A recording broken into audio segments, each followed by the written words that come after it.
mindset yang tersebar di tengah masyarakat hari ini bahwa hubungan kita dengan mereka sebatas hubungan antara donatur dengan penerima manfaat. Berarti pendekatannya charity. Kalau kita sudah merasa korban, kita akan bergerak seperti orang Gaza. Kita akan punya amarah seperti amarah Gaza. Kita akan punya konsistensi seperti konsistensi para pejuang Gaza. Tapi kalau kita nggak merasa korban, itulah keberhasilan tertinggi sebuah penjajahan. Otak dibalik kehancuran moral anak-anak kita, otak dibalik judi online, otak dibalik korupsi, otak dibalik sabu-sabu narkotika yang ada di Indonesia. Mereka juga. Sampai kita lumpuh. Ini ada bendera apa? One Piece. One Piece. Ya. Katanya nggak boleh lebih tinggi dari bendera Republik Indonesia karena nanti jadi lain ceritanya. Dan mereka tahu negara muslim terbesar di dunia ini kan Indonesia. Jadi mereka pun menyerang Indonesia, tidak hanya Gaza. Kita ini sedang tertidur. Tidur. Kita sedang terjajah tanpa kita sadari.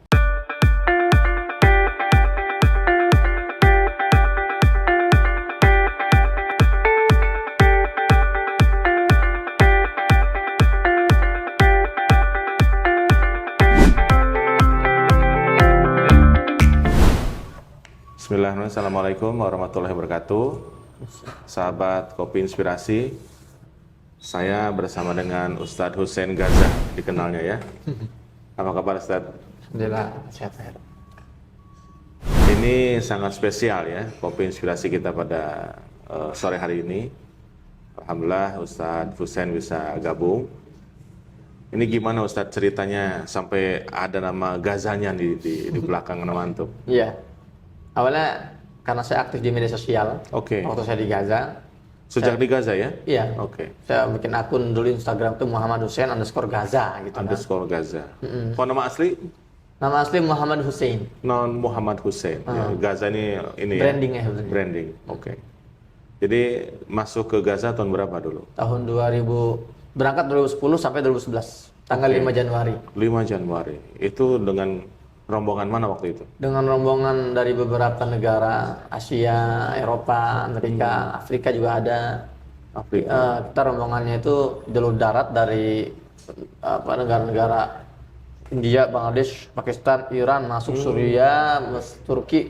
Uniknya ketika di Suriah, seluruh peserta naik pesawat ke Mesir. Kecuali 7 orang. 7 orang? 7 orang diperintahkan untuk masuk melalui jalur laut. Di antaranya saya. Oh, Kang Hussein masuk dari jalur laut?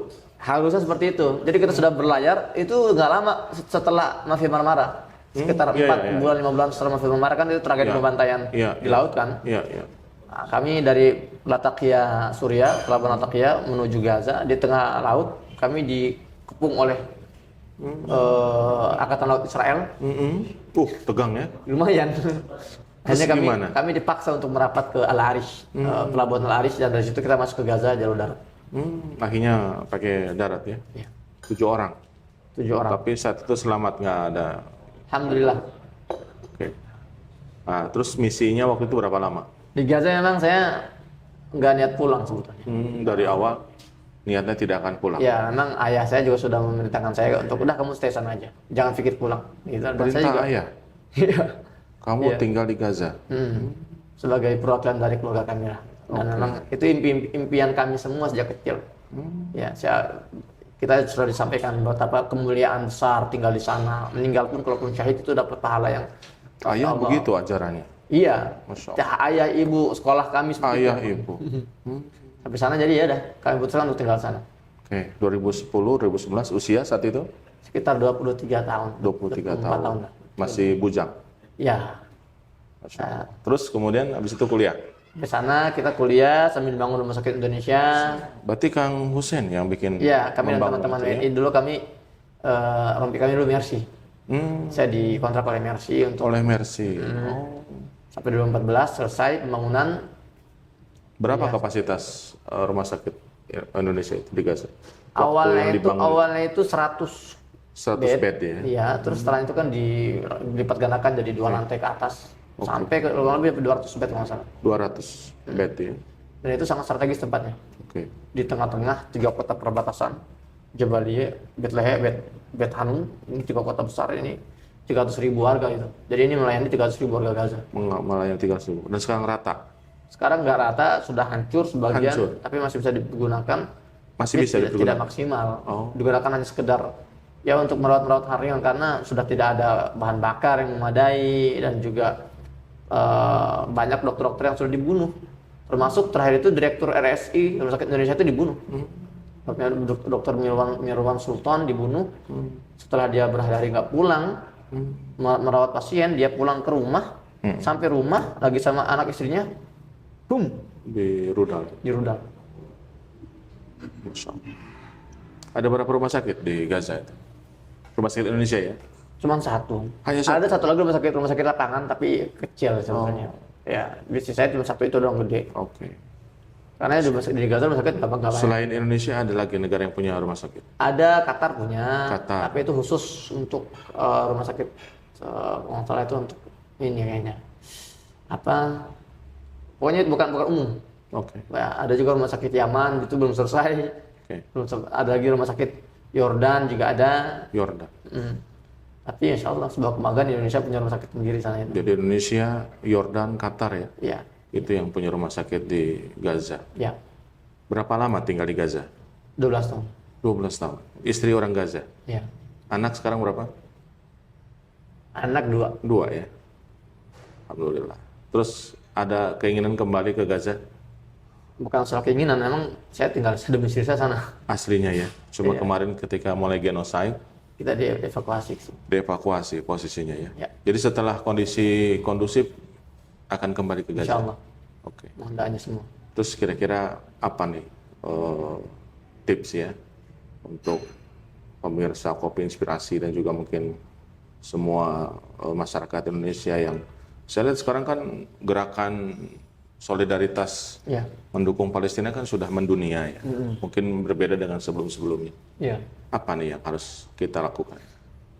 Jadi pertama kita apresiasi gerakan-gerakan dunia itu dengan berbagai aksi-aksi demonya ya yang masif luar biasa. Tapi itu tidak menggetarkan Zionis. Oke Tidak. lah, itu menyebabkan kerugian, oke betul. Menipis, memperkecil misalnya bargaining point Israel, oke betul. Tapi itu tidak akan menyelesaikan masalah. Tidak menyelesaikan Iya, masalah. karena aksi-aksi itu kan muncul karena reaksi emosional semata. Nah, sementara untuk kalau kita serius mau mengakhiri penjajahan Israel di Palestina, kita nggak cukup bereaksi semacam ini, tapi harus beraksi. Dan aksinya bukan emosional, tapi aksi strategis. Nah, masalah kita ini kan orang masyarakat dunia itu pragmatis hidupnya hari ini. Semua serba pengen cepat-cepat. Pengennya Palestina ini merdeka dalam 2-3 tahun ke depan. Padahal nggak mungkin. Karena Israel itu kan mendirikan negaranya. Yahudi itu mendirikan negara Israel itu kan puluhan tahun persiapannya. Iya, mereka bersabar. Bagaimana kita mau menyelesaikan penjajahan puluhan tahun hanya dengan 1-2 tahun? Nah, iya. Oke. Maka kita pun harus bersabar. Nah, itulah kenapa tugas pertama kita adalah bagaimana membangun kesadaran Membangun kesadaran kolektif. kolektif bahwa ini bukan hanya masalah politik dua negara loh. Bukan masalah politik kedua Bukan negara. semata-mata masalah politik dua negara. Iya. Ya. Tapi ini lebih dari itu. Kalau kata Ismail Haniyah, syahid, mantan pimpinan Hamas, terakhir kali saya bertemu dengan beliau. Sempat ketemu. Kalau di Gaza sering, Sering, bahkan Gaza. dialah yang nikahin saya sebetulnya. Masya Allah. Setelah saya ditolak 2 kali oleh bapaknya, Masya Allah. dia yang Oh, aku campur. iya, iya, Nah, iya. Tapi terakhir kali saya ketemu itu terakhir kali tahun 2021 di Istanbul, Turki, Di Istanbul ketemunya. dalam konferensi internasional, dan dia sampaikan kepada kami 2 hal penting. Pertama dia bilang ini pesan untuk umat Islam dunia, bahwa masalah Palestina bukan masalah perebutan wilayah, tapi ini masalah eksistensi. Eksistensi, Iya, bukan wilayah. bukan hanya ini masalah hegemoni, masalah dominasi Barat di situ loh. Bukan seperti yang kita bayangkan ini hanya antara Israel Konflik. dan Palestina. Maka kita harus paham bahwa yang sedang dihadapi warga Palestina hari ini bukan Israel semata. Israel itu hanyalah puncak gunung es di tengah laut. Tapi di bawah itu kan peradaban Barat. Peradaban Barat. Semua negara-negara Barat, Amerika, Inggris, Perancis, Jerman, Kanada, Australia, Spanyol, Italia, semua berinvestasi di identitas namanya Israel. Berkoalisi membentuk satu gerakan. Romawi Barat itu ya. Nah, Israel. Jadi kalau kita paham, oh hari ini berarti Apa tujuan mereka itu menanamkan entitas itu di Palestina? Tujuannya hegemoni Menunjukkan hegemoni dan dominasi. dan dominasi. Ya. Sekarang saya loh yang berkuasa. Iya, dan mereka mencegah kebangkitan Islam yang itu nggak mungkin tidak terjadi gitu ya. Makanya saya Dan kalau mereka tahu kekuatan yang bisa melawan mereka hanya Islam. itulah kenapa mereka meletakkan Israel di Palestina. Karena mereka tahu itu jantung kekuatan umat Islam itu. Nah, dan mereka punya hitung-hitungan. Sebetulnya ini pembahasan panjang. Iya. Saya kalau diminta kajian, ada yang undang saya kajian ke Palestina, saya punya banyak persyaratan. Di antaranya saya bilang, tolong jangan ada embel-embel, siapkan infak terbaik. Oh. Siapkan terus terbaik. Di tas spanduk kajian kan suka ada spanduk kajian ya. Iya. Hadiri kajian eksklusif. Saya nggak mau ada embel-embel, siapkan infak terbaik karena kajian-kajian saya bukan kajian donasi. Itu yang juga kritik saya sebetulnya. Selama ini kenapa masyarakat Muslim Indonesia ini nggak konsisten, karena mindset yang tersebar di tengah masyarakat hari ini bahwa hubungan kita dengan mereka sebatas hubungan antara donatur dengan penerima manfaat. Berarti pendekatannya charity. Itu keliru dan itu merusak. Akhirnya alhasil kita bereaksi terhadap konflik Palestina seperti kita bereaksi terhadap bencana alam, banjir, longsor, gempa bumi. Itu kan kita nggak konsisten. Sementara Zionis konsistensinya luar biasa, 77 tahun nggak ada jeda. Maka saya selalu mengkritik kajian-kajian Palestina jangan didempet selalu dengan fundraising dong. Ya, Jangan didekati dengan pendekatan charity. Ya, betul. Harus lebih strategis. Harus lebih ke sebetulnya edukasi. Maka saya selalu bilang kajian-kajian saya ini kajian edukasi. Minimal itu 3 jam. Saya kalau bisa selalu kajian Palestinaan. Karena nggak bisa saya membahas hal yang usang. Palestina, tempat negeri para nabi, Masjid Al-Aqsa, kiblat pertama, itu kan hal usang yang nggak menambah kita semangat giroh. Maka saya kalau diminta kajian minimal 3 jam karena saya harus bahas geopolitiknya, akar permasalahannya, sejarahnya, baru ntar saya masuk ke ayat-ayat, tadabbur ayat-ayat Al-Aqsa, hadisnya, baru ntar saya bicara masalah pengalaman saya di Gaza, baru kita buat nih langkah strategis apa. Nah, konstruksinya gitu. apa? Nah, pertanyaan tadi termasuk itu. Sebenarnya apa yang harus kita lakukan? Itu semua berkaitan. Tadi pertama kata Ismail Haniyah, ini bukan masalah politik, ini bukan masalah perbuatan wilayah, ini masalah eksistensi. Yang kedua dia bilang apa? Kalian umat Islam, kalian itu korban. Nah, jadi nggak pantas kalian mengatakan istilah solidaritas. Kami berkumpul di sini karena kami peduli. Itu bukan bahasa kalian. Eropa, oke lah, silakan mereka teriak-teriak peduli. Karena peduli itu kan suatu motivasi yang rapuh. Kepedulian itu rapuh dan muncul dari emosional. Emosi semata. Emosinya pun emosi berbentuk empati dan simpati gitu kan. Kalau kalian itu korban, jadi pergerakan kalian itu pergerakan seperti korban gitu loh. Bagaimana seorang korban ingin karena saudara seperti jasad yang satu. Ya, seperti itu. Dan yang sedang dibungkam atau sedang dicegah kebangkitan oleh Barat itu di sana adalah kebangkitan kalian umat Islam sebagai korban tadi. Ya. Menyadari dirinya sebagai korban. Ya. Itu yang belum bisa kita konsolidasi. Itu tugas saya sebetulnya untuk menyampaikan di lapangan. Kalau kita sudah merasa korban, kita akan bergerak seperti orang Gaza. Kita akan punya amarah seperti amarah Gaza. Kita akan punya konsistensi seperti konsistensi para pejuang Gaza. Tapi kalau kita nggak merasa korban, itulah keberhasilan tertinggi sebuah penjajahan. Ketika mereka berhasil meyakinkan si korban bahwa kalian tidak terjajah. Itulah kita hari ini umat Islam. Jadi kita tidak merasa sebagai orang yang sedang dijajah. Ya, makanya kita ada dalam sebuah halusinasi bahwa kita bersolidaritas, berempati. Artinya kita pihak yang berbeda dengan saudara-saudara di Gaza. Soalnya kita di luar ring gitu kan. Makanya dalam buku saya padahal itu adalah diri kita sendiri yang di sana ya. Iya, sebetulnya kalau kita melihat masalah Gaza, Israel dan Palestina, jangan kita menganalogikan seperti ini ring tinju 1 lawan 1, kita penontonnya kita kasih air di luar, kita kasih makan air di luar, bukan. Nggak begitu. Ini adalah ring, kalau dulu itu namanya WWF Smackdown, Royal Battle, 4 lawan 4. Itu sebetulnya 4 perwakilan Barat, 4 perwakilan Muslim. Bedanya kita sudah kaos belum bisa melawan. Tinggal satu yang bertahan itu Gaza dengan nafas-nafas sisanya itu. Kita sudah dalam ring dan kita sudah KO gitu loh. Maka dalam ring. Tugas kita adalah bangun. Sadar kita sedang dalam perang, dan perang itu nggak hanya perang. Memang siapa otak dibalik kehancuran moral anak-anak kita, otak dibalik judi online, otak dibalik korupsi, otak dibalik sabu-sabu narkotika yang ada di Indonesia. Mereka juga. Sampai kita lumpuh ya. Iya. Sampai sekarang kan kita mau kemerdekaan nih, Kang ya. Supaya ada bendera apa? One Piece. Ya. Katanya nggak boleh lebih tinggi dari bendera Republik Indonesia karena nanti jadi lain ceritanya. Ya. Itu ekspresi ya sebetulnya. Ya. Ekspresi keprihatinan terhadap kondisi kita hari ini ya. Terus kira-kira tadi sudah ya, kita harus bagaimana ke depan ya. Boleh nggak kita punya harapan? Kira-kira mau sampai kapan? Nah ini, mohon maaf, sebetulnya pertanyaan ini itu juga pertanyaan yang lahir dari pola pikir pragmatis juga sebetulnya. Ini sampai kapan ini akan berakhir? Itu kan menunjukkan bahwa kita nggak kuat itu loh. Kita pengen buru-buru selesai gitu ya. Ya. Udah lelah ya? Iya, itu terkesan kita sudah lelah. Udah KO ya? Sebetulnya ini perjuangan seumur hidup. Yang pasti ujung dari perjuangan ini adalah kemenangan untuk umat Islam. Itu janji Allah. Itu sudah Allah sebutkan dalam hadis, dalam Al-Quran, sudah enggak. Orang kalau masih meragukan hal itu bisa dipertanyakan akidahnya.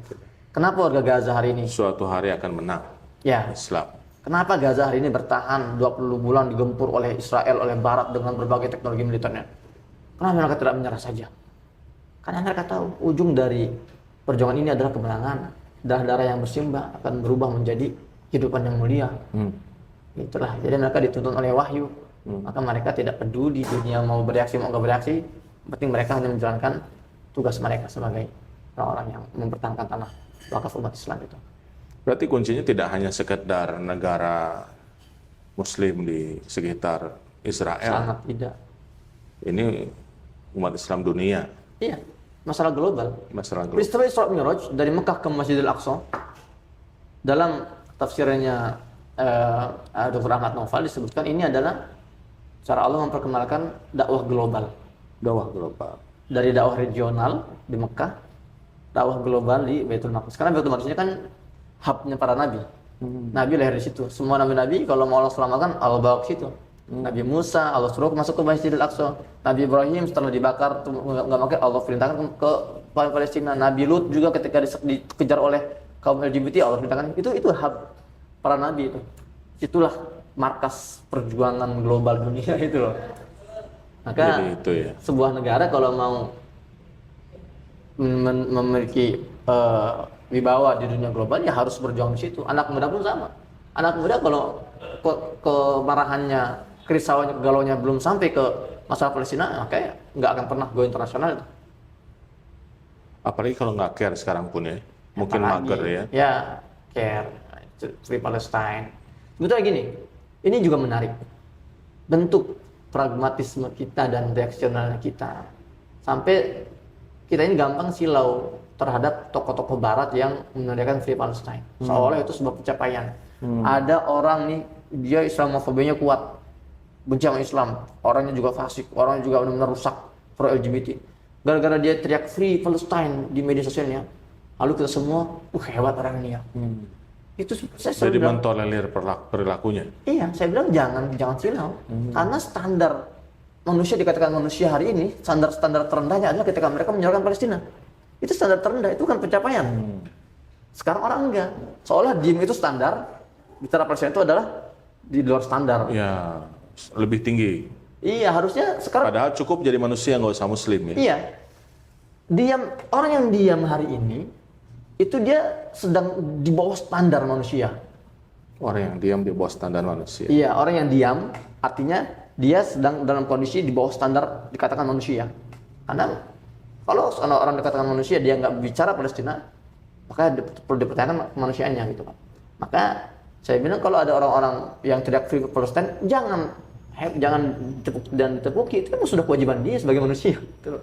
Agar kita tidak gampang digiring. Sekarang kan begitu ya di barat itu. Yang lebih tinggi itu perasaannya sebagai korban ya. Iya maksudnya gini, di barat itu sekarang jadi alat pansos loh. Kalian mau banyak follower, teriak Free Palestine deh di konser kalian, dijamin. Nanti orang, karena kita terlalu meletakkan begitu rendah standar manusia. Jadi ya jangan terlalu silau juga melihat aksi-aksi ratusan ribu. Oke lah kita kecewa ya, umat Islam Indonesia itu. Apa yang terjadi dengan umat Islam Indonesia sebagai negara yang Tadi yang saya bilang, mayoritas Muslim? yang saya bilang kita ini sedang tertidur. Tidur, Kita sedang terjajah tanpa kita sadari. terjajah tidak sadar. Itu intinya. Dan karena Barat ini tujuan utamanya ya dengan Israel itu adalah tujuan utama mencegah kebangkitan umat Islam, dan mereka tahu negara Muslim terbesar di dunia ini kan Indonesia. Jadi mereka pun menyerang Indonesia, tidak hanya Gaza, hanya mereka Obat menyerang, tidurnya banyak ya ke Indonesia ya, ya dari berbagai sektor. berbagai sektor untuk menindakbobokan. Ya, Ya, Kang Hussein, ini ada kopi silakan.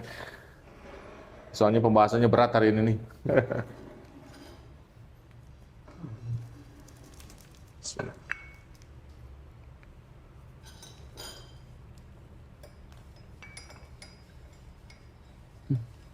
Kemarin waktu di Monas, saya dengar kan Pak Menlu ya, bicara bahwa Presiden Prabowo di belakang bangsa Palestina, kemudian menawarkan ya, ada pasukan perdamaian di bawah PBB ya, untuk masuk ke Gaza. Ya tentu satu hal yang kita apresiasi ya. iya, Tapi kita juga belum boleh untuk merasa cukup ya dengan apa yang ditawarkan oleh pemerintah ya. Justru yang lebih substantif itu bagaimana kesadaran tadi ya. ya, Umat Islam jangan tidur posisinya ya. ya. Nggak hanya umat Islam, non Muslim pun termasuk. Bagaimana semua Ya, komponen. betul. Karena Sebagai- Indonesia ini kan negara yang konsisten memperjuangkan kemerdekaan Palestina sejak awal. Itu disepakati oleh seluruh masyarakat Indonesia, terlepas latar belakang politiknya dan agamanya, rasnya. Jadi ini juga harus dijaga, harus dirawat baik-baik pemahaman ini. Ini bukan hanya masalah umat Islam ya, tapi masalah Ya. kemanusiaan. Masyarakat manusia lebih dari itu. Terima kasih Kang Hussein, ini luar biasa ya pencerahannya kepada sahabat Kopi Inspirasi. Jadi podcast ini dimaksudkan untuk menginspirasi. Masya Allah. Mudah-mudahan apa yang disampaikan tadi ya, bahwa kita tidak hanya bergerak secara solidaritas, bergerak seperti menolong orang sedang ada bencana alam, ya, tapi lebih substantif bagaimana membangun kesadaran Strategis. lebih strategis, baik itu umat Islam, kemudian seluruh umat manusia, ya, tidak hanya gerakan umat Islam saja. Ya, bagaimana semua umat manusia kan, karena dalam kaidahnya itu membunuh satu manusia itu kan membunuh seluruh Ya, kemanusiaan kan sesungguhnya. Jadi seharusnya duka di Gaza, duka di Palestina adalah duka kemanusiaan. ya, Dan kita harus merespon bukan hanya sebagai penonton, tapi sebagai korban. ya, Karena satu tubuh ya, Ya. kata Rasulullah, kita semua ini seperti kal jasadil wahid. kajas dari luar. Satu luka, maka ini luka keseluruhan. Ya, Terima kasih, mudah-mudahan Kang Hussein dengan keluarga sehat amin Allah, amin. dan bisa kembali ke Gaza Amin ya Rabb, amin. dan kita berjuang bersama-sama. Amin insya Allah. Sahabat Kopi Inspirasi, demikian obrolan singkat kita dengan Ustadz Muhammad Hussein Gaza.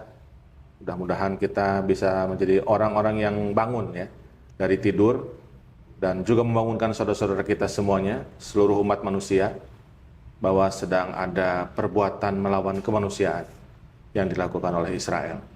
Dan mudah-mudahan kita terus berjuang, tidak kenal lelah untuk memerdekakan Palestina. Terima kasih. Assalamualaikum warahmatullahi wabarakatuh. Waalaikumsalam warahmatullahi wabarakatuh. Tenun, Kang.